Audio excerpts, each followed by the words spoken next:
guys, welcome back to another episode of The Sunny Side. Yeah, welcome. I feel like it's not sunny though.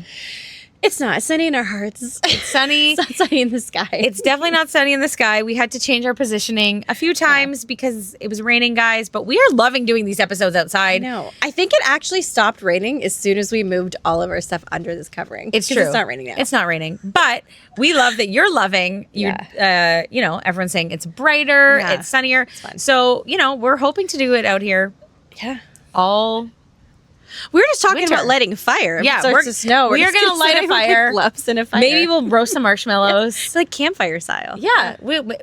S'mores. Yeah. Listen, I'm here for it. So you guys might just have to hear some like ASMR. Yeah. But wouldn't that be so pretty if it was like snowing in the background? We had a little crackle of the fire. People think we're on like a green screen, but it'll be the real thing. Well, Pam, we should put up little Christmas lights. Ooh, yes. Okay. We should put up little lights. Yeah, we will. Not that like you're going to really see it during the day. But like true. You might see. We might. If it's a cloudy day, maybe. Oh, guys, it's coming. Like Christmas episodes are coming. Yeah. I don't even know what you like. It's not like we're going to talk about Christmas. Well, we will talk about Christmas because we both have an obsession and a huge passion with Christmas. Yeah. Like my tree goes up in 10 days. Oh, yeah. I just send Leah memes constantly about Christmas trees going up prematurely because I know that she's going to be like the last trick-or-treater. She's like, bye. And then she's like putting up her tree. No, like legitimately the nights that Halloween's over, like once Halloween, like that day is here, I put away all the pumpkin stuff. Yes. All of it. Like my little fall decorations in my house and it goes away. Yeah. So that in the morning, pop up Christmas. Yeah. Do you know who else is like that? Remember Amy? We had Amy on in the episode. Yes. Okay, she's exactly like that. Like she legitimately, like I think like her husband would be like handing out candy to the trick-or-treaters at the front door. Up the Christmas and she tree would in the back? pull her blinds because she'd be like Christmas music and like decorating her tree. Oh, yeah. It's my favorite. Yeah. So maybe we somehow even get a Christmas tree behind us. Look, we can just decorate this. Or we could just transplant. We'll pull that puppy out, put an evergreen back there. We'll just decorate. Yeah. We could just put some like, Christmas decorations in. I know. And then do you find this too with your kids? Like I feel like I've also like created little monsters because both my kids, my son and daughter, are Christmas obsessed. Like they want to do, so then Christmas is fun, but they want to do like every market, every parade. Yeah. They want to decorate. They want to go to the Christmas store. They want the special hot chocolate. They want a Christmas sweater. Like any Christmassy thing they can be a part of. They're just like, we got to do it. Like literally. In fact, Eden says to me the other day, she's like, Mom, like, I'm so excited for Christmas or whatever. And I like kind of made a joke. I was like, I don't know, I'm just like not feeling it this year. Like, I'm just like, kind of, she was like, Mom, like, what do you mean? Like, what do you mean? I was like, I don't know. Like, I want to put up the tree, but like, not really. Like, I don't know. I feel blah. Oh, like I was just joking. Yeah. And she's like, no, Mom, I'm serious. Like, what do you mean? And I was like, Eden, I just don't, She's like, I was like, I just don't feel like it this year. I don't know what to tell you. She's like, are you okay? She's like, I'm getting Alan. Literally. Something's wrong. And I'm like, no. Like, we go, like, I get them, like, their little, like, trees for their room. Same. Like, we go all out. Yeah, So I just can't believe I'm like, it's 10 days away. Yeah. For me. Yeah. For like, Christmas is 10 days away. Right. People think it's like December 25th. For me, I'm like, it's 10 days. We always go for like a Christmas trip like midway through November. So we usually get back around late November, like 25th or so or whatever. Yeah. And then we'll set up then, which is that's blasphemy. It does. It feels late, but that's blasphemy. I know. But I just feel like you need to set it up before you go this year. Maybe we should. Maybe we should do that. No, you like, I'm sorry. So as an ode to my friendship. Yeah. Leah's like, I will not come here. I will not come here unless I walk in and it feels Christmassy, okay? Like literally, Eden and I were having girl night last night. We're watching Gilmore Girls. And I was like, we're trying to get through all the episodes. And I'm like, we're only on like season 2. And I was like, well, we've got 10 days to watch. And then November 1st at my house, nothing's on but Christmas movies. Oh, yeah. I've already been like saving them in my phone. Hallmark. Like the little ad ones I see come up. I'm like, ooh, that's cute. Save, that's cute. Like then I almost get stressed. I'm like, I'm going to have to make schedules. Yeah. Because you feel like you can't get them all in. I know. But like Christmas cookies, all the things. Like Christmas cookies. We're coming to my favorite time of the year up until about January. And then I just want to skip January, February, March. I know. I agree. Yeah. Those are like the dark months. It's not the greatest, but no, I am fighting for you to put up your tree before your trip. Well, and if people are like little Grinchy, you might want to like take a break. Yeah, from like November to December here. Don't listen to us. We are, we just love Christmas. You know, this is going to be controversial, and I'm going to say it anyway, because what do we expect? Otherwise, for me, I know. Okay, listen. I get the fight. A lot of people don't like putting stuff up before Remembrance Day. That's right. Yeah. Okay. So this is a discussion. Pam can edit this out if you want. But you know, I get it. But I'm like, you know, I had grandfather that fought in wars and people and. What? And I've heard it by many veterans when this discussion comes up on like Facebook or Instagram say, I literally fought for your freedom to be able to do it. And why can't we celebrate both? Both. Like, yes. I wear my poppy. Yes. I remember. Yeah. Take like your one doesn't take away from the other. I actually really agree with that. Maybe that's our women minds, right? Maybe. Like you're used to multitasking. So you're like, what do you mean we can't observe two things at once? Sure. I agree with you. I'm think like, we can do both. Yeah. I think if it was a choice, if it was like, well, we're going to cancel Remembrance Day. Yeah, then of course. It's like, no, but I think I agree with you. Let's do both. Let's like get in the Christmas spirit. Yeah. And then also remember and be grateful for our freedom that was fought for. Absolutely. Yeah. I'm like, you know. Hopefully that doesn't offend people.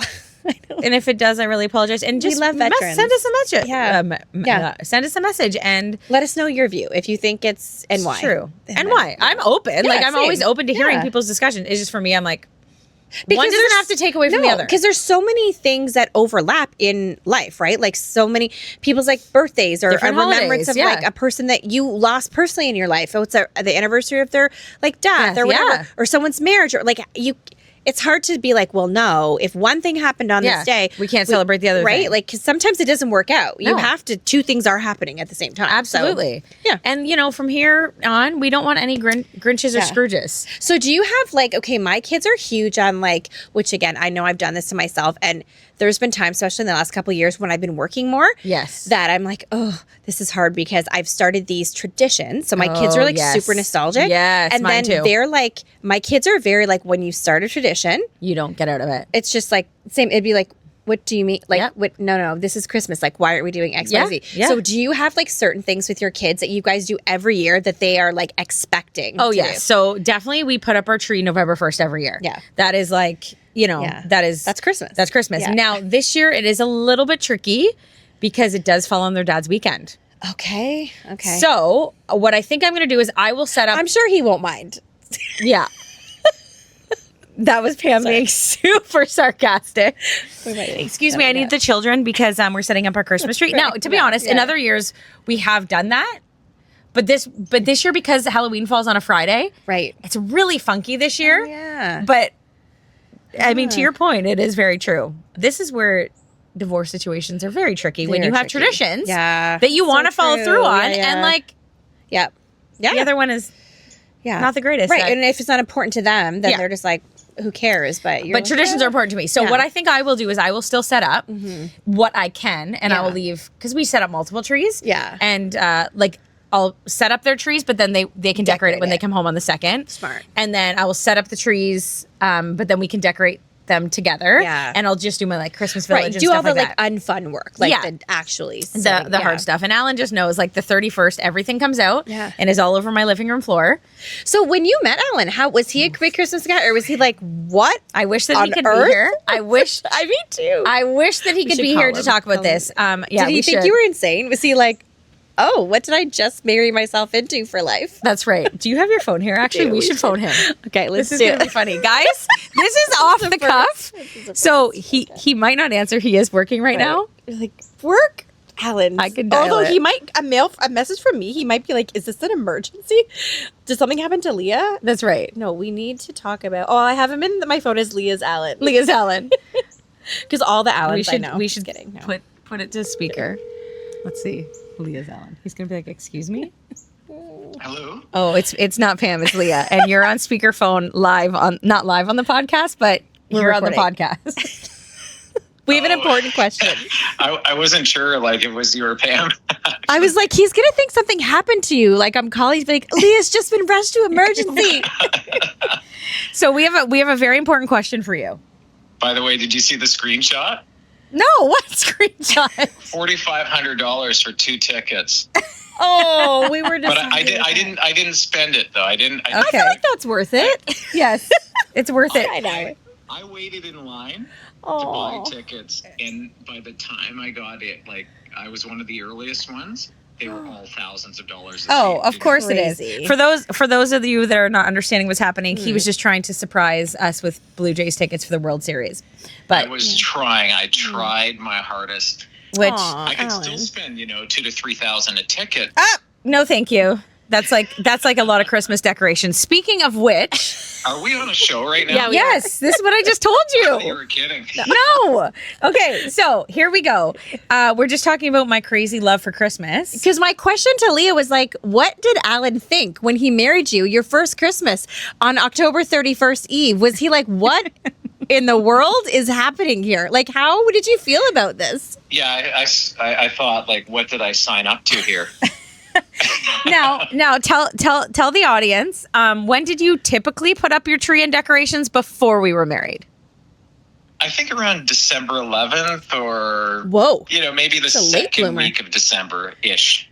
Yeah. Great. Okay. Yes. Wow. Yes. And then I would take down the decorations the day after Christmas. Okay. Wow. So you were just like, get it up and get it gone. Yep, get it up, get it down. Okay. And then I came in and what happens on October 31st? You take out all the bins and it's all over our floor. It's all over the floor, it's everywhere, and and you're commanding or dictating every move I make. Unpack this box, do this, set up that. Put this here, put that there. Oh, we're short this. We got to go buy some things immediately. We're changing the whole theme. Alan turns into one of Santa's little elves immediately on October 31st at the strike of midnight. You should get him a little elf hat. I might do that for Alan this year. You should. And the funniest thing is he's not wrong. The other day I just said to him, hey, babe, we're going to change all of the themes. I want to do like a Ralph Lauren Christmas this year. Like traditional, like plaid and red. How does that make you feel when you hear those things, Alan? What goes through your head? The credit card bills that would be coming in later on. All the overtime Alan's going to need to work. He's just no overtime. Just flip another boat, baby. Flip another boat. Flip another boat for all of these Christmas decorations. Yes. Okay. Well, thank you. We have to continue with our trees. I mean, do you really need 23 trees? 23 trees. Oh, you're cutting out. I don't understand what's happening here. Blah blah blah blah blah. Okay, we gotta go. Thank you so much for your input. It was a lot of fun. Bye. That's so funny. Well, guys, I love that he's like he starts getting bossed around. Yeah, he does. Get on the ladder. I love that he does it for you, though. He's just like, all right. No, we had a big talk before we got married, and I said, listen, this is tradition. Yeah. I grew up like that. Like we set up the tree November 1st, so like it carried on. Even when I was married to my ex, he knew. Like, and even back then, my ex, he was like, my favorite thing about you is how magical you make Christmas for our kids. Aww. Like, because I do love it, and I do, and so Alan he just goes along with my crazy. The other day I did say, I know I didn't put up the third tree last year just because we had new kittens, and this year I said, but we're back to getting the third tree, but I saw this really sparkly one on Home Depot in the States, so I think we need to go buy it. So we're going to go look tonight, actually. That's so funny. And I love that he's up for October 21st. It was so sweet. The other day, my daughter sent me a little reel on Instagram. It just made me think of what you just said about making Christmas magical. And it was something like, it was like a Christmas scene. And then the writing on it was like, growing up is realizing that the magic you felt at Christmas was actually your mom who loved you so much or something. And I was like, oh, it's so she true. She's like, this is you, Mom. I was like, oh, okay. Now, see, I am a classic white, white lights. I love the look, but you know what? All this nostalgic stuff is coming up on the internet with how we would have grown up, the color, like.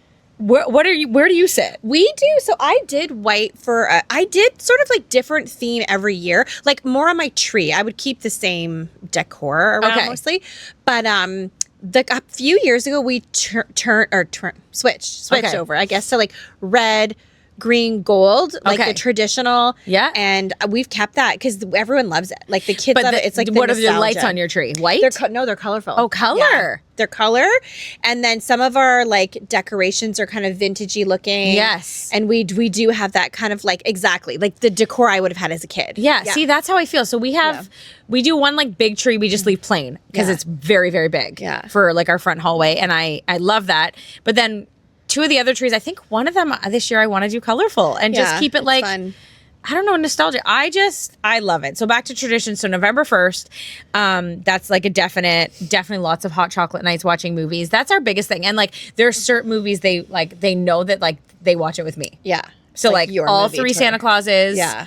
That's like for sure. I don't know if like you remember or have seen like A Princess and a Baby. Okay. Or not The Princess and a Baby. The Princess Christmas or something. Okay. There's like 3. Oh, yes. The Royal Princess or something. Yeah. Something like that. Watched that. Yep.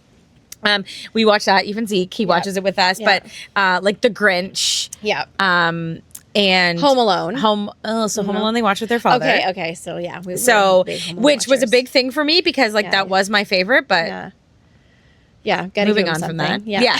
Gotta give him something. Mm-hmm. You know, I can't take it all, right? Even though I feel like I should be able to, because like I know it's me that's obsessed with Christmas. Come on.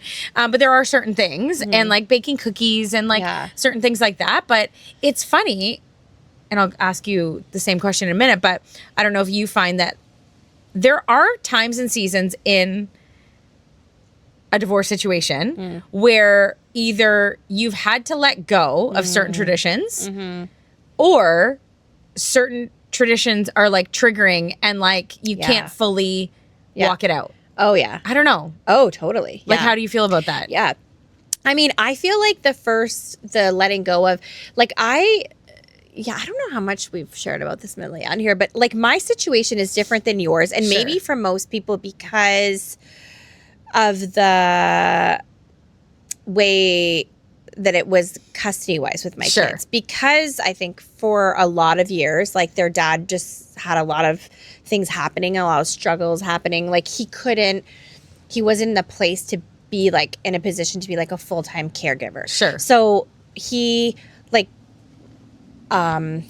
first left, I guess, when my son was in grade 1 and my son is now in grade 9. So that's 8 years. Yeah. Right? Yeah. And in 8 years, like my kids have never been to his house, like never been there. I'm saying wow. I know that. Yeah, I don't know. Wow. Like definitely never slept there, but never been there. I think like the last 2 or 3 houses he was in, like they didn't even know where he lived. I don't even know if they knew what street he lived on, or I mean probably more recently now they do because they're older, but he would always come here for visits, or we'd meet at a neutral spot, and just for a lot of reasons. Yes. So in that regard, I didn't really have to give up any traditions. Right. Because they're always with you. Right. But also it's like, it's all on me. Like, this is whatever, which was fine because I love Christmas so much. So it was fine in that regard. But, and then what was the second thing you asked? I was just going to ask about your traditions. But then moments where the divorce hits that you notice. Yeah. I remember a specific example of, because we used to cut down a Christmas tree all together, like the traditional at a Christmas tree farm.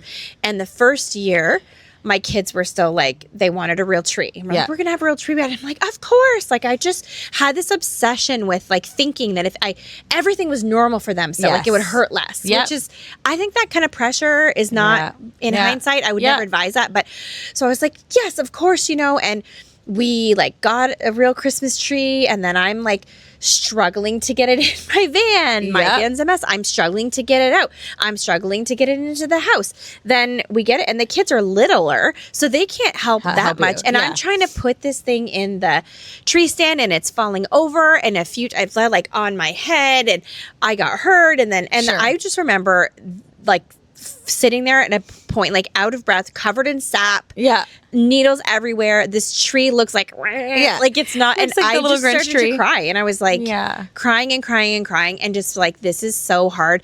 And I should have just went to Canadian Tire, got a fakie, and got a fake tree.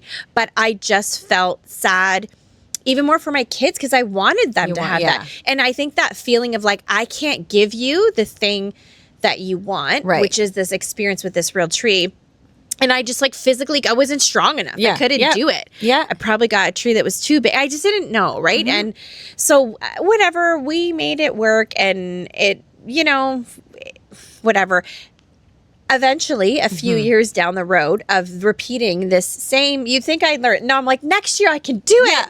I'm ready. No, it's the same thing. Yeah. I remember the one year I had it like fishing wire, and I actually had to put little nails in my wall, and I was trying to tie it to the tree and because I couldn't get the stupid thing to stay up. Stop. It was brutal. So then finally a few years like into it, I was like, guys, back to fake. Listen, like, let's get the realest looking fake tree, but like, Mom can't. Like, and they were a little bit like, oh, but then right away they're like, okay, no, that makes sense. But like, you should have just told them, hey, with the fake one, we can put it up October if we want. Well, and that is the nice thing. That was kind of what it ended up being. Like, you're right. Because when you have a real one, you have to be closer to December. So I was like, we can go early and we can pick it out together and we'll put it up right away. And it was, I think, like early November. And so that was, exactly. They were like, oh, okay. So you have to start new traditions. Guys, this episode we were not planning to talk about Christmas, but any of this, but I actually think we're rolling with it. We're rolling with it. As per usual. As per usual. We actually had a whole episode lined up. Maybe we'll get to it, but at this point I'm like, whatever, next content. But it is that when you are in a situation where you're divorced, is that things are different. Yeah. And things change. Yeah. And I know that for a lot of people, they try and stick it together for as long as they can. Like even I know some exes and stuff that try to still do Christmas morning together for the sake of the kids. I don't know how long you could do that for without it affecting them. So we did that, which is funny. Like I had their dad come to the house on Christmas morning for a couple years in a row when it first happened, because I thought like, that's totally fine. I think actually even if I remember this correctly, I'm pretty sure the first year I actually let him sleep in the basement. Oh, so that he was like there when they woke up. And they like would come down the stairs and then everything would be set out. Okay. But then just a lot of things started happening even in their relationship when like with some of the struggles he had, and they were really hurt. And then there was a bit of a breakdown in their relationship. So then they kind of said, we don't want Dad to be here Christmas morning, because they were afraid that because they couldn't always trust, he had just trouble being stable. So they were just like, we don't want him to be here. And then Christmas is ruined. Yeah. Or like it might not be, but it might be, because there was so much conflict between them, like between him and them at that time, just on every day. So then it was like, no, we're going to find a different day to celebrate Christmas, Dad. And he would still come to our house.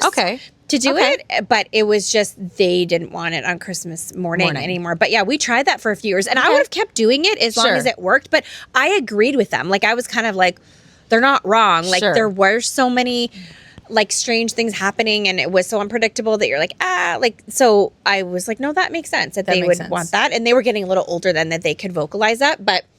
It's crazy hard. So you have them Christmas Eve and Christmas Day. Like you never have to like share them. No. Like, no, I have in that way. We're very fortunate. Like, and I will give credit to their dad. Like, he's always been good with like, he lets them pick. Okay. So it's like, if there have been times when they've come on, when he's come on Christmas Day later. Yeah. Like they've just said, oh, we want Dad to come. Dad can come, especially when things have been better. Like, before the Christmas, and he's come and I'm always like, yeah, of course. And then there's been some times where it's like, no, we'll see him on Boxing Day or a different day. Yeah. Depending. But to me, I'm like, whatever, like, and I'm the same. I'm like, whatever the kids want, truly, I know I can do anything because I've done really crazy things in our relationship. So I'm like, at this point, nothing's going to surprise me and whatever. Yes. And, and then he did get better over the years, which is good. But yeah, he lets them. He's not that like dad that's like, nope, this is my day and I don't care what you want. Right. And you're coming to my house. Like, and I'll give him credit for that, because I see some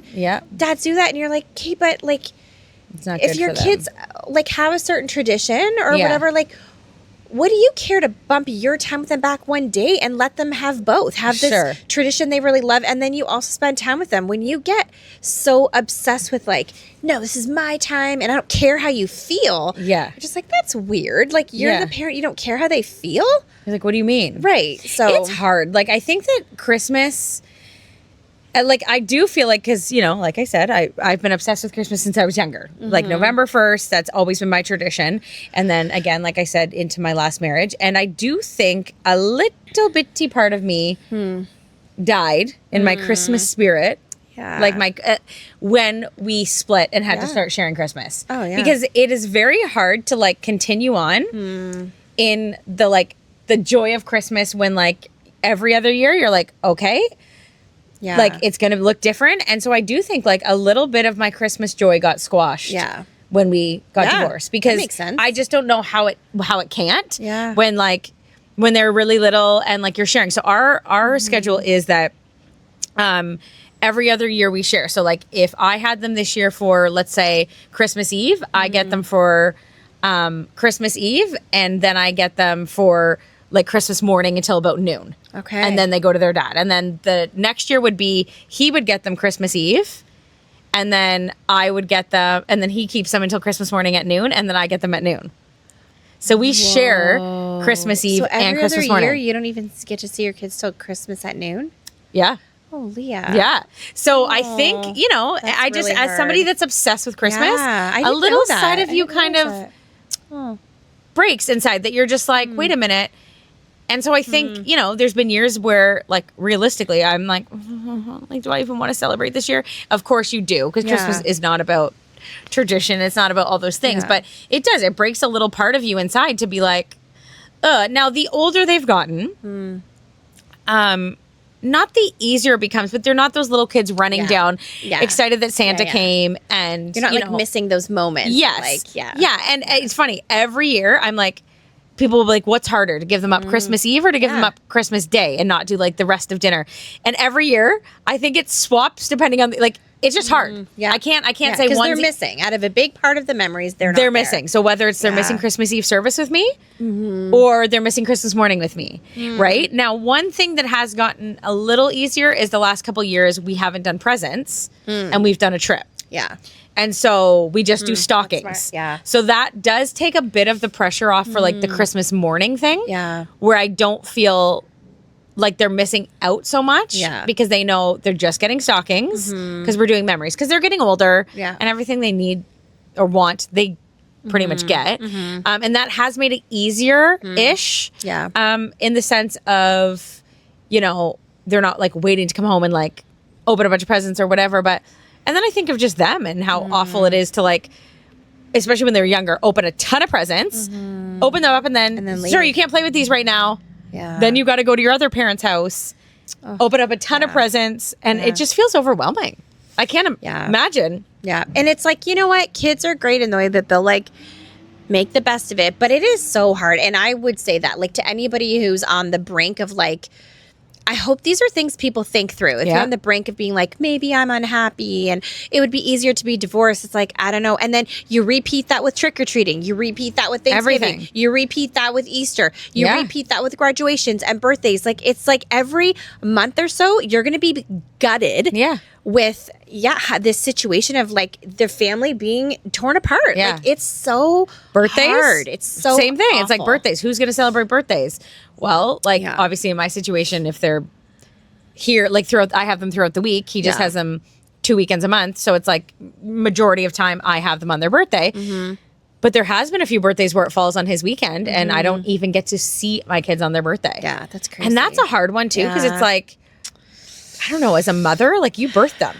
Like you're celebrating their birthday just like the reason why they're celebrated is because like they came from you. Like, or that you're celebrating them, like, because obviously there's adoption and different, like, but just from a motherly standpoint, however you became a mother, it just, celebrating their birthdays, I feel like is like so a big one. Yeah. And so, you know, I just think of all these people in divorce situations where I'm like, it's hard and not enough people talk about it to be like, what does that look like? Because people just think, oh, okay, it's been years, you're in a routine, you're in a rhythm, like, life moves on. Yeah. But you're like, it moves on. But like, it's very complicated.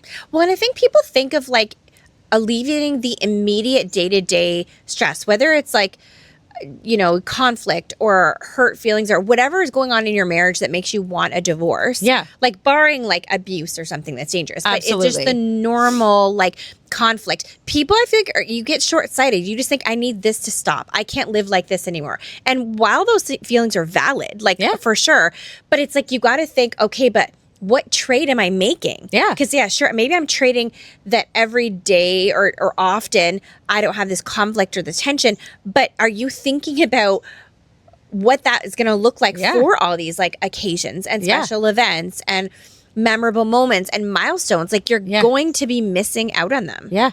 Yeah. Likely. Like sometimes not, but like odds are. Yeah.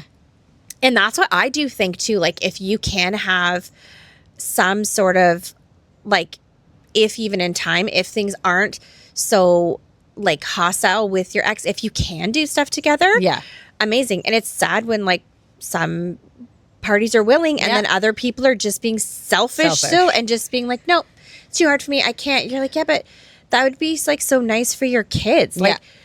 Like I know that's hard. Like I've wrestled personally with that. I've times of being like checking myself, like, don't be selfish. And if there's any time you can make a good, and for me too, I always think of it as like making a good memory. Yeah. Like for your kids, right? Yeah. It's not about like conceding, like they win because they get to be with you. Yeah. It's like, no, I want my kids to look back at this moment and they have a positive memory where you're together and everything's fine if that can happen. Not like, oh, it was awkward because mom was sitting here and dad was sitting there, or dad wasn't allowed to be there or mom wasn't allowed to be like, I get there's times when that has to happen, but if it cannot happen, like I always tried to do that. Like even, and people would be like, you're crazy, but I'm like, I didn't do it. Kids. I did it for my kids, but whenever like holidays like Thanksgiving or Easter or Christmas, I always, even like when their dad would come over, whether it be on the day or the day after, whatever, I would always try to make sure that so special. There's like a meal, and I would set out like nice plates for them, or if it's like Christmas dinner, I'd make sure I put some leftovers aside and give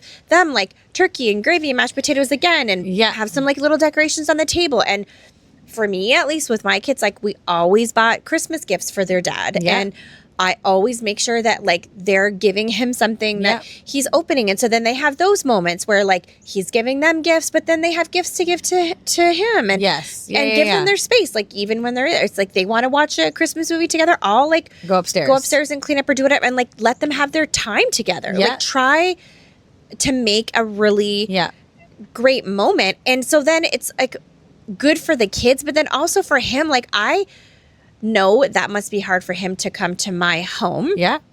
And I want to make it as like positive for an experience for him too. I want him to want to come here so that everyone can just have a good time. The kids can be at ease. Yeah. He cannot feel super awkward, and he can come and know that it's comfortable and that he's being thought of and considered. And even like, it's funny because, so that's obviously been going on for years. Yes. But there is always like a bit of like, okay, he's like, this is our house. And he was here a couple weeks ago seeing the kids. And then I was in the living room, like talking to my daughter, and like he walked up in the kitchen and just opened my fridge and like took out like a snack or a drink or something. I didn't even notice it. Right. And then my daughter was like, Dad, you just went in mom's fridge. Like, don't you think you should ask permission? And then he was kind of like, oh. And I was like, oh, I don't care. Like, help yourself, whatever. And then he went back downstairs with our son, and she was like, oh, I can't believe Dad just like opened the fridge and this isn't his fridge. I was like, yeah, but I actually was like, oh, I'm glad he feels that way. Yes. That he feels comfortable. Yeah. It doesn't bother me. Yeah. Right? Like, I was like, yeah, if you're thirsty, you get a drink. That. And like, so you're like, it was just my like, fridge is your fridge. Like, totally. Me this morning as we sat down, I was like, do you have any nuts? I feel like I need protein. And I was so glad I did have them. I love being like, yes, I do. Yes. I mean, you always have everything good, but that's like, that's great that he feels comfortable enough to be like, now, of course, your daughter's not going to fully understand that. Right. And she was partly like kind of laughing at it. She wasn't mad. She was just like, whoa. What the heck? I guess like normally, he would be like, hey, can I have a drink? And then we get it from. But I was like, well, no, I feel like that's like progress. I want him to feel like he can just come and help himself to a drink. Yeah. What do I care? Yeah. Like, and that's good. Yeah. And I wonder if it would ever change that situation. Like if you were married or with somebody or he was. Because right now you're both single. Sure. Yeah. And so it works. Yeah. I wonder how that works with other people when you're married. Mm-hmm. I mean, for me, I'm always a pro like advocate for like do whatever you can for your kids. Yeah. So whether you're remarried or not, it's like, you know, like if my kid's dad ever was like, oh, like I would like to come over for Christmas morning or something, I'd be like, yeah, great. You can do it. Yeah. I have no issues with it. Yeah. But like, she's not coming. Right. But in the same degree, I wouldn't let Alan be there out of respect for him. Yeah. Because I just think that would be the right thing to do. Like out of respect for my ex. Or if your ex was with someone different, like it's because of the optics of your situation. Like if you guys just had gotten divorced, and there was no people involved on either side, and then down the road he got remarried, he gets remarried. Yeah, maybe the four of you would hang out. But because of the way that was all handled on his side, like it complicates it. And it's like it prevents some of that unity from happening. And Absolutely. You're like, well, those are like consequences of like very devastating. And I was very choices. clear on that years ago. I just said, if you choose to go down this road, it's going to complicate things immensely. Yeah. Because I just don't know how somebody can function in that. Yeah, totally. Unrest. No. Like function in just like. Well, it's just that that's a crazy betrayal times 2, right? For you. Yeah. And then to have it like constantly in your face, in your face. Like, it's like you're human too. Like, yes, we can all offer grace. Absolutely. We can put ourselves aside and for the sake of our kids. But there also is a point, like a line where you're human and there's only, you have to have boundaries. There's only so much that's even healthy to constantly engage with. You can't just walk around pretending like, yeah, that's the thing. Divorce is so complex and nuanced, Like it's so wild. Complex. Everyone's situation. Wild. And I think, you know, again, I'm pro counseling and I have been my whole life and, well, you know, most of my life. And just recently I was talking to, I go to 2 different counselors. One does EMDR and one is like a trauma therapist. And, you know, just recently she was like, because just different things have been coming up, different patterns where I'm finding myself like really frustrated and or like not over certain things. And I'm like, why? Like, because you want to be like, it's been a long time. Yeah.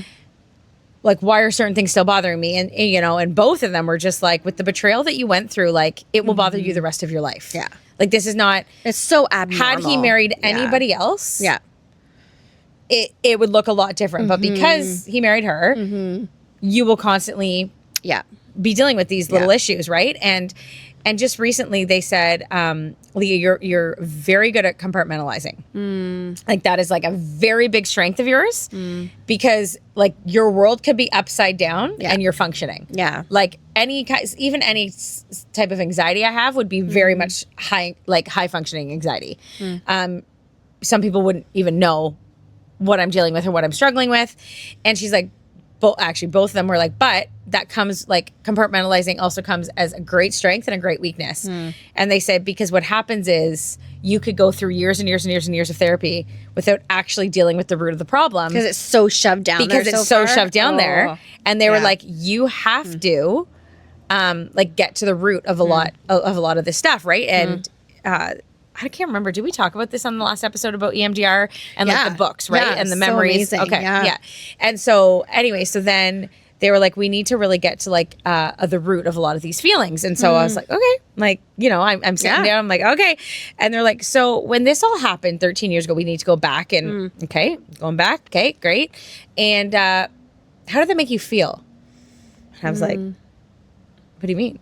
Like, what do you mean how that make you feel? Like, you're like, I shut off those feelings, so I didn't feel them. What do you mean? Yeah. Like, and honestly, like it truly, like I am very good at shutting off feelings. Like it has to like get me to my core for me to feel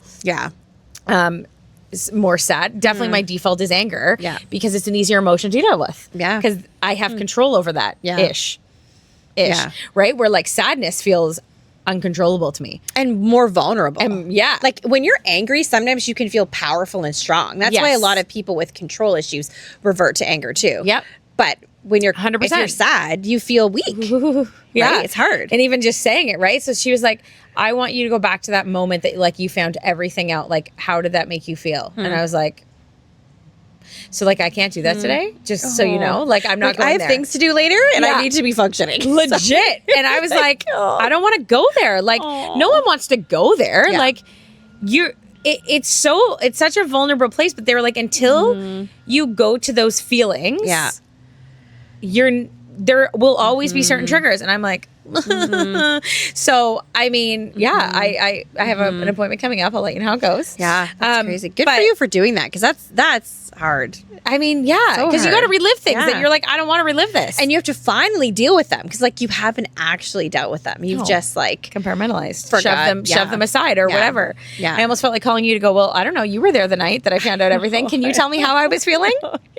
Because I don't know. And I don't want to go there because I get what they're trying to get from me is that vulnerable piece. It is, it's not the anger that they want. Yeah. They want the I felt sad. I felt,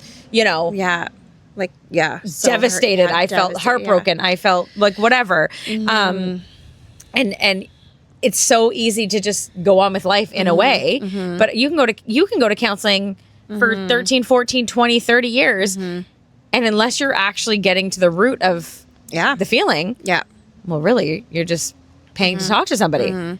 And there are a lot, I've dealt with a lot of things, but there are some things that I haven't been able to go there. And so,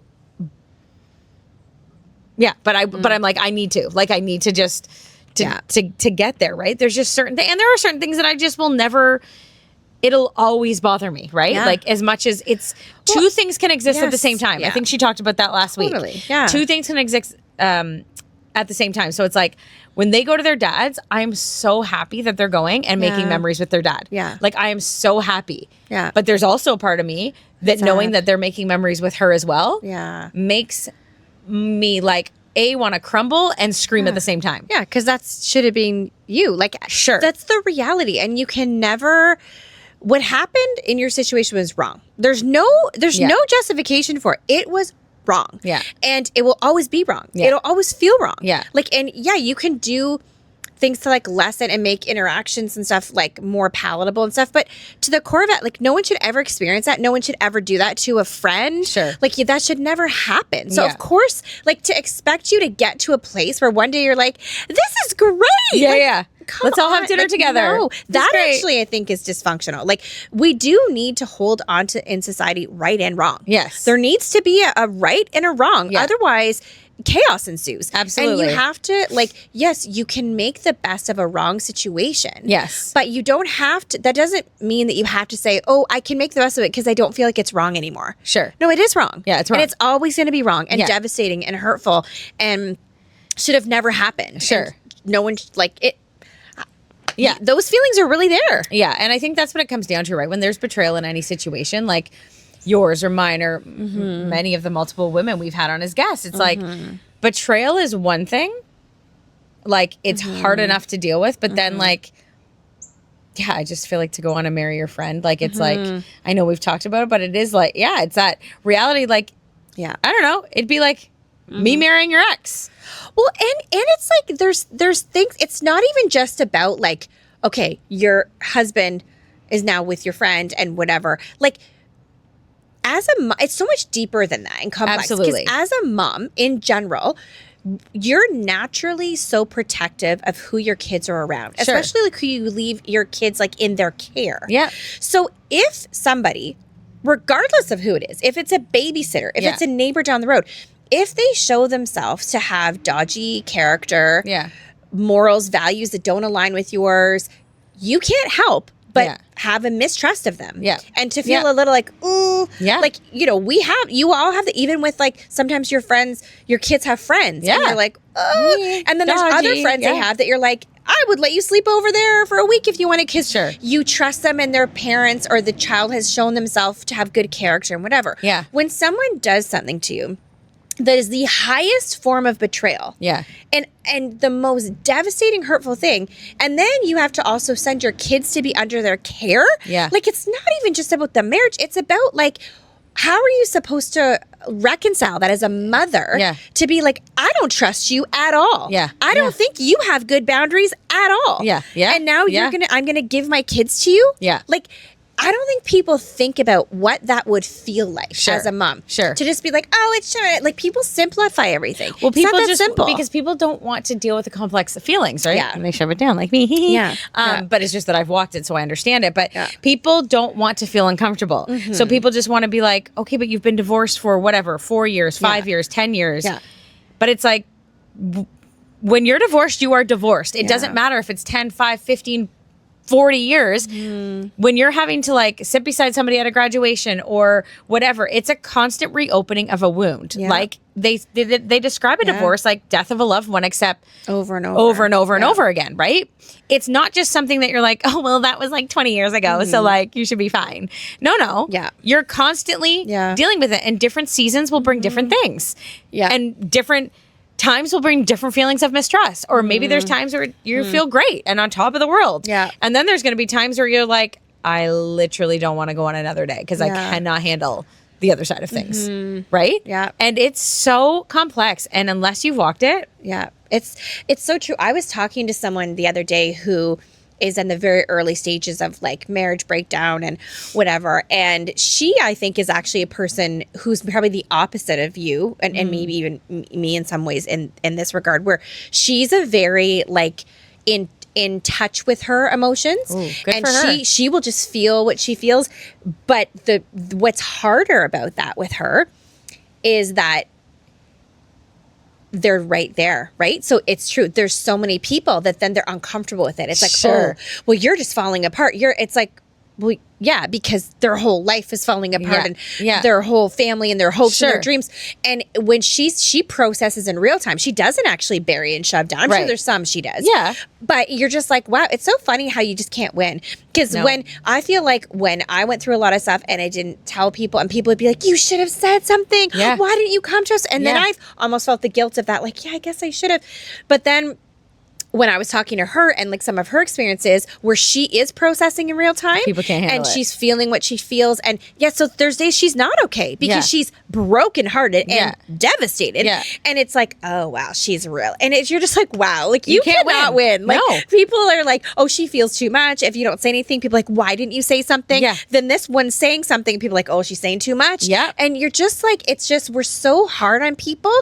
And I said that to her because she was saying like, I feel like this and that. And I think because so many people bury it and they don't see it, she's maybe feeling like it's, like she's out of control. I was like, that's how you should feel. Like should, and like not in should, but I would say that's along the normal feelings that either people hide but that is how that feels. When your family falls apart, it's devastating. The loss of not just your day-to-day marriage, but like you said, all these memories that come up, the comfort of that time with your children, like it's devastating. Watching your children hurt and seeing their heart breaks your heart as a mom. Like it's not easy and it's so hard to deal with it. Absolutely. And it's complicated emotions for different reasons and different seasons.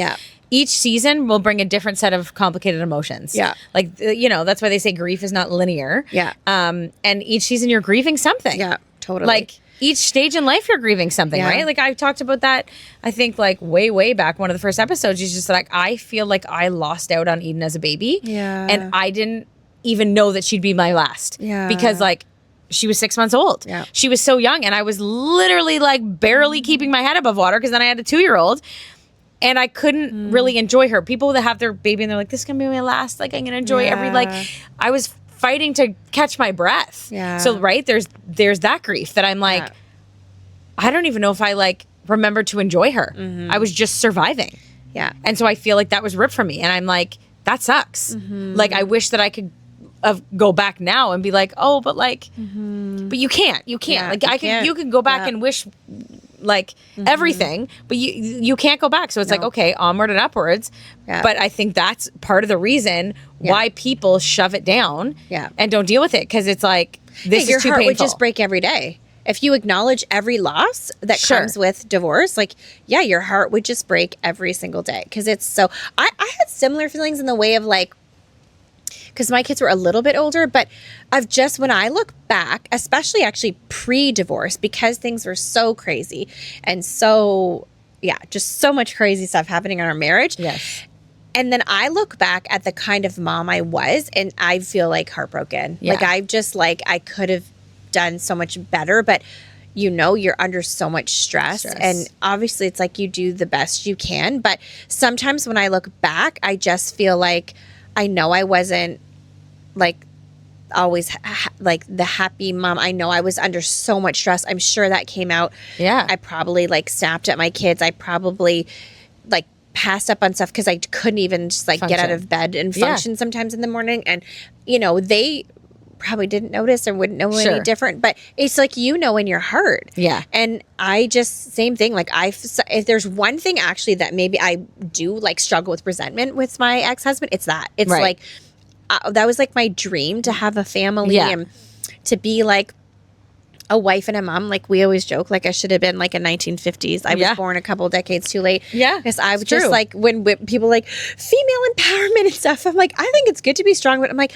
I want to like clean the house, and when you come home, I want to have your dinner on the stove, and like I'll just like, you know, rub your back and like play with the kids. Like I actually like love that. I wouldn't find that demeaning at all. Like that brings me joy. Yeah.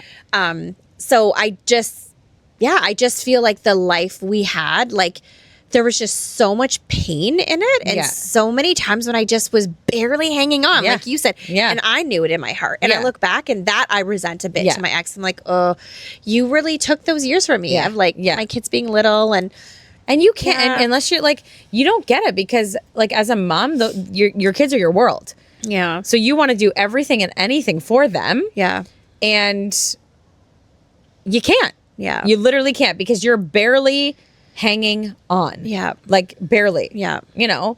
And I think that's like, I look back at those years and I'm like, I don't even know how I survived it. Like legitimately, I'm like, so true.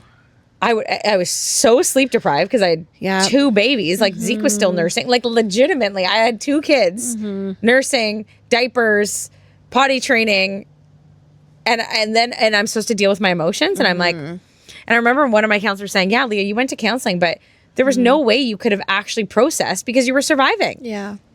And then, like, I single mommed it for 4 years, and then I got remarried, and then that came with its own set of challenges and different things. And so they're like, it's probably you're just settling down into your life now. Yeah. And are just able to go back and actually, for real, so true. Like, deal with it. Yeah. Like, and your nervous system isn't like, yeah. My nervous system is finally like, hopefully coming down. Yeah. Still wouldn't say that it's fully there, but you know, but these are the things that people don't see. They don't get, like holidays, you know, birthdays, special events, different parades. Like, it's like, okay, they're with their, like my ex, and okay, all 4 weekends that he has them are all the parades. So I guess there's no parade this year, right? Like, just there's things like that where you're like, how am I wrapping my head around this? Like, especially for somebody that holds tight to traditions. Yeah, totally. So it's very hard, and you can't take that out from somebody. You can't just go, okay, we'll change who you are. Yeah. This is just who I am. Yeah. Traditions mean the world to me. Yeah. What does that look like moving forward? Right? And it's just things that I don't think people get. They don't understand. And it's really having to work hard at finding that sunny side. Yeah. In any situation. Yeah. And being like, okay, so this year I don't have them for Christmas Eve. So I do have I'm just making this up. Yeah. No, actually, I don't have my kids this year for Christmas Eve. So he has them Christmas Eve to Christmas morning. Yep. So I don't. So it's like, okay, they're not going to be at the church service with me. They won't be there to watch like a Christmas movie, like an appetizer. So like, okay, I have to then get creative and change some things. So maybe that means we're watching a Christmas movie in the morning with like waffles and hot chocolate. Yeah. Like, you literally just do have to shift your thinking. Yeah. It's the only way forward. It's like change your, what is that saying? Change your life, change your mindset, or change. I think that change your mindset, change your life. Change your mindset, change your life, right? Yeah. And so it's like, okay, I'm not going to have them, but we're going to have to shift something. Okay, you know, I might not be able to take them to this event this year because he has them on those weekends. Okay, let me find something else that's similar.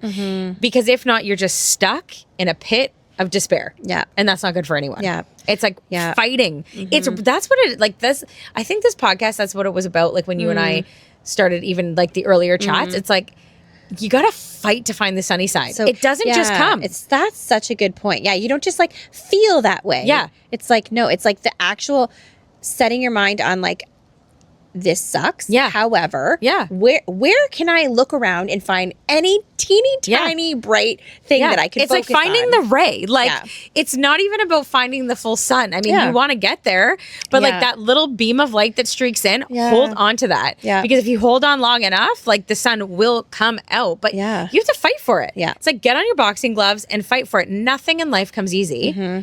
And that is for anybody. Yeah. Whether you're in a divorce situation, a bad work situation, a bad marriage, like nothing in life comes easy. You have to work at everything. It's like choose your hard. Yeah. Marriage is hard. Divorce is hard. Choose your hard. Yeah. Right? So true. Being healthy is hard. Choose your hard. Yeah.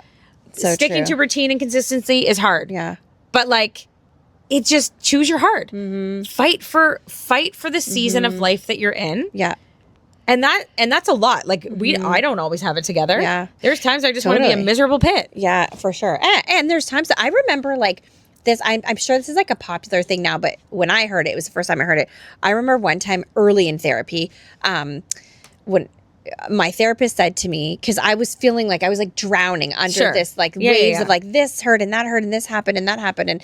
And she said to me, what you should do is when something devastating happens or like a bomb is dropped, you get this news or whatever, something's revealed and you're like devastated and crushed. Instead of like days of not being able to get out of bed, set yourself an actual time limit and be like, okay, so for 20 minutes or for an hour or whatever, depending on how big a situation is, I'm going to feel this. I'm going to cry. I'm going to be so upset. Yeah. But then after that 20 minutes or that hour or whatever, I'm going to take a breath. Yeah. And I'm going to say, moving on. You're fine. Yeah. And you can do this. And then you're going to, it's not that you push it down, but you just like put it over here. Sure. And then you start looking around for like the things that bring you joy in that day. Absolutely. And I was just like, I don't know what it was about that's like so obvious and simple, but it's like the thought never crossed my mind that you don't have to like wallow in stuff. And some seasons it's hard if it's like wave after wave of hurtful thing, then that's different. Different seasons for different. I still to this day will like, this is now 15 years later or whatever. And I still will do that. Like if I'm upset about something or stressed or whatever, and I'm upset about it, but then I'll just be like, nope. I like, even this is really a stupid example, but I like have always like prided myself on having like a perfect driving record, like no tickets, no speeding tickets, no nothing. And I was like, I'd love to like share that with anyone. Yes. Really know. Perfect. So I'm like, perfection. I was like, although I will say like, it's not even fair because I did get pulled over for speeding one time. It was one of those ones where it went from like a 70 or 80 to a 50 and like they set a trap right there. So I genuinely like, I get in trouble. People are like, you're too slow. Like pick up the pace. I'm not a speeder. So anyways, I got pulled over. We weren't even going that much over. And I was just like, oh, so sorry, like whatever. And then he went back to his car and I was like, darn it. And he's funny because he came back. He's like, listen, like, I see you have a perfect driving record. Like, I don't want to give you a ticket for going a couple of miles over here. Like, just whatever. And I was like, oh, thank you. So technically, they let you go. I have been pulled over. Okay. But still, he didn't give me a ticket, so I no ticket. Anyway, so then the other day I got pulled over. I know, and I got a ticket, like a bad one. No, and for what? Well, it was for being on my phone. But Pam. I know, but I didn't. But okay, I mean, we all do it. So, but what's crazy is like I'm like the chronic like don't be on your phone. Even with my kids, like if I'm with a friend, I'll be like, I'll text that for you. I'm such a. What's crazy? A friend of mine was texting me a bit in like crisis of something. And you're texting, and then I could see it going up. And I just got my car. It was like brand new. So I didn't know how to fully use the screen. Whatever. I just hadn't taken the time to figure it out. So I picked up my phone and I was voice memoing. And I literally said to her, hey, I have to voice memo you because I'm driving and I'm not going to text and drive because I'm anti that. Yeah.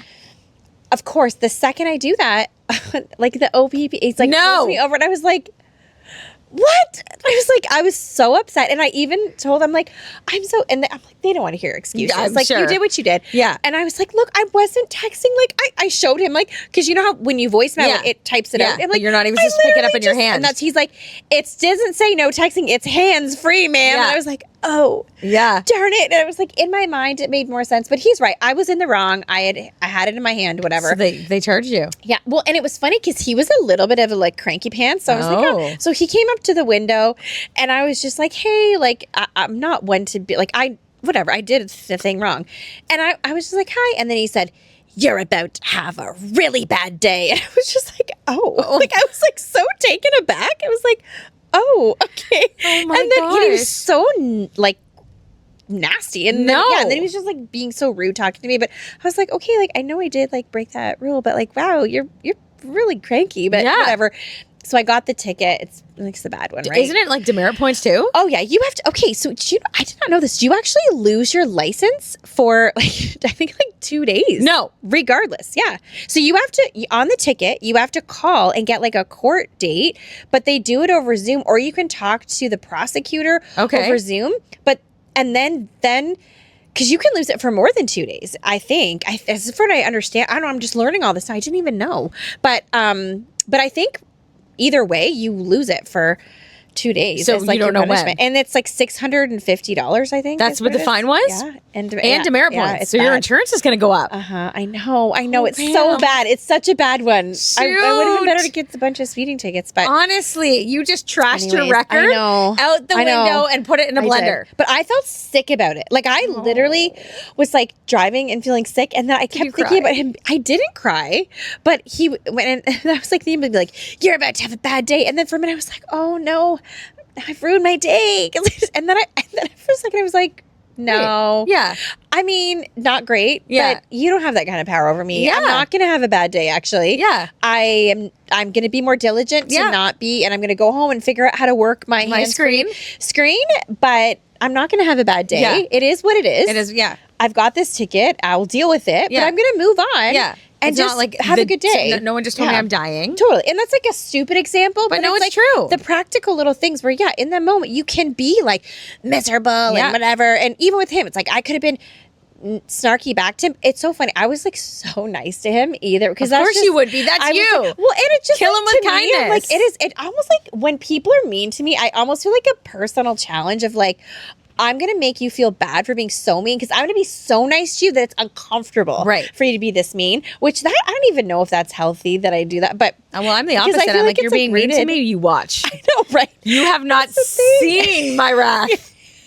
Like we are so opposite. You think that you're going to have a bad day? Yeah, you're having a bad day. You watch. If the officer came to me and said that, I'd be like, but it was funny because he did. I could see like as we were talking, and I just said, I was like, I'm so sorry. Like, you're right. And he was like, the OPP, we don't let this go. We're serious about this. And I was which is such a joke on a side note because I've seen all of them on their phones. Well, and I see a lot of people on their phones. I mean, maybe people are just getting tickets as they should. Right. Like, that's but I've literally seen OPP on their phones. Totally. It's like different for them. So I'm like, but I get it. Yeah, I was just trying to be like, you can't be texting and driving. I understand. And I was like, no, I think it's actually really good that you guys are cracking down because this is dangerous. And then he was like, yeah. And I'm like, yeah, no, like, Pam's I understand. Like, and then Pam's like, let me just pull out the cookies that in the muffins I have in my back seat. Here, sir, you would. Actually, that's genius. I don't plan on getting pulled over again. But like, what if you see somebody having a bad day? I feel like you would be the one to go up and go, here's a little cookie. I'd probably give a cookie too. And then you might have a little poison in there. You'd be like, here, have a cookie. Here. Say goodnight. Here. Like, bye-bye. But it is funny. You do watch, like, he literally, by the end of it, he was like, okay, well, you have a good day. Yeah. I'm sorry about this. And I was like, really? You just told me to have a bad day. I was like, thank you, sir. Thank you. Just find the sunny side, sir. It's there. We should get cue cards to be like, thank you so much. Find the sunny side. And then send people to our podcast. Totally. I should have just given him. Be like, you need to listen to this while you're driving around. You're too cranky. Yeah. You need to find the sunny side. But I couldn't be a police. I know we're going. But I could not be. They must. Because I was thinking that too. Because, they leave you in your car. Yeah. And then they go back, and then, like, I didn't dare pick up my phone and scroll. I was just sitting there, like, do. And he was, like, taking so long. And I was like, I would have taken a selfie, Pam. I would have picked up my thing and been like, you know what I did, though? In my head, I was like, is he testing me? Because he was gone for, like, 20 minutes. Ooh. I'm sitting on the side of the road. I'm like, I think he's testing me. I think he's making me wait to see if I'll pick up my phone. I'm not doing it. He probably wasn't. But these are the things going through my head. I was just like, okay, sitting there, like, waiting. I would have been like, excuse me, sir. Just wondering if you could smile for the phone. You'd be like, you're under arrest. Can you smile for the photo? Oh, perfect. Can you just Instagram you arresting me? That would be great. Thank you. He just, when people, you're like, oh, this You just man, knew you couldn't joke with him. Oh, this man has had a bad day. And you can tell, like, there are times going over the border. We go over the border a lot. Yeah. I love it. I'm actually going there tonight for date night. No, it's the best. To look for a Christmas tree.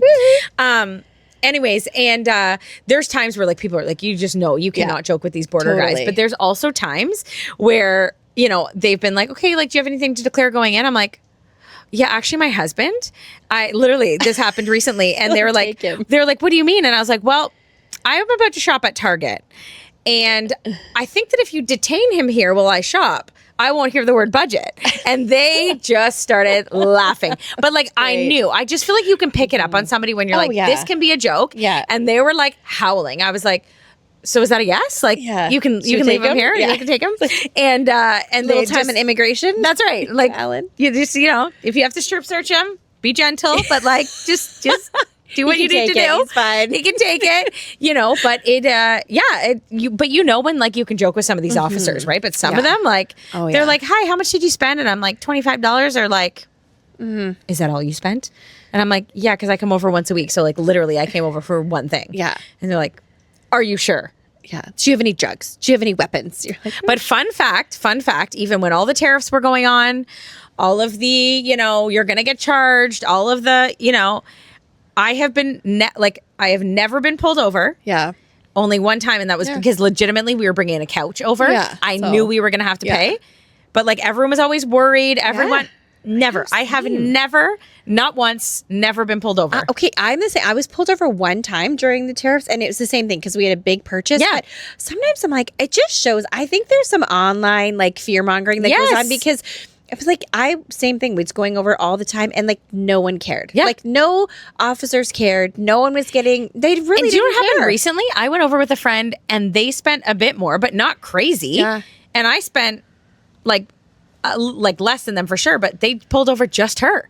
Okay. They made her just go in and pay, and I'd never seen that. I didn't know that. But again, I was like, because I just joke all the time. I'm like, I have the favor of the Lord, even though everyone's with me too. And they can see my halo. Yeah, I was like, just see it angelic. But yeah. Anyways, we just went off on a tangent there. This episode's been fun. I know. And not at all where we thought we were going today. I know. Maybe we should film episode 2 of the real You're like, that we had. What is this going to look like? Because we went off on a tangent, guys. But I love doing that. Yeah. That's what makes this fun. Yeah. We want it to feel like you're just sitting having coffee with us. Conversation. Hot cocoa. This is Pam, what enough of this ice water in these cups. What I know. That's true. I put it in tea. You know what I was just thinking? I think we might need to get little gloves. My hands are getting a little cold. Oh. Are your hands getting cold? You know what? Maybe Aritzia will sponsor us for the Super Puff mitts. Oh, how are those? Those are pretty nice. Oh my gosh. Aritzia?